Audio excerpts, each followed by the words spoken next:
Good evening, everyone. Oh, come on. It was a wonderful evening. Sunshine. Good evening, everyone. And thanks to each and every one of you for being here with us this evening. When we were planning today's event, we had a lot to think about, a lot to rehearse, a lot to research, a lot of people to talk to. But more than anything, what we kept remembering is why we do what we do every day at the Carole Robertson Center for Learning.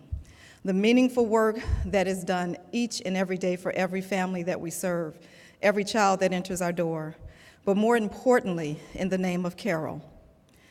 Today, 50 years later, and I had the opportunity and the pleasure and honor to be in Birmingham the weekend of the 15th, and I thank you, Diane, for allowing me to be there. It did more for me in my 57 years. Okay, I'm gonna say how old I am today.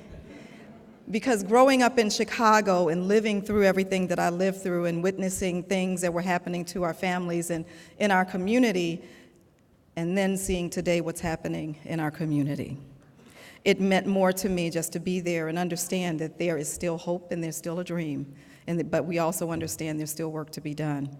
And so with that said, what we're here today to do is two things in one. We're here, number one, is to commemorate the 50 years, to remind all of us that 50 years ago, September 15, 1963, something happened in our country that never should have happened, and we all acknowledge that. But it took the lives of four wonderful, cherished daughters, one of which we're named in honor of, Carole. But Addie Mae Collins, Cynthia Wesley, and Denise McNair also perished on that day. There were several other things that happened in Birmingham, and there was a lot of other things that happened before and after, but one thing that we do know, in 1964, the Civil Rights Act was passed. And that took the country on a journey that we're still living through today.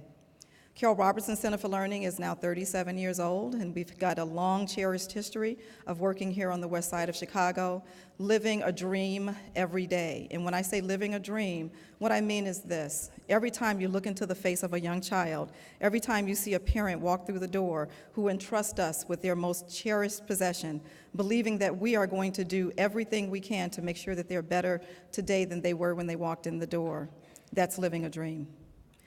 Today we're here to rededicate the Carole Robertson Center for Learning, because what we want to do every 5 years is remember why we do what we do, so that we never get so far away from who we are and why we are that we forget the work and its meaning.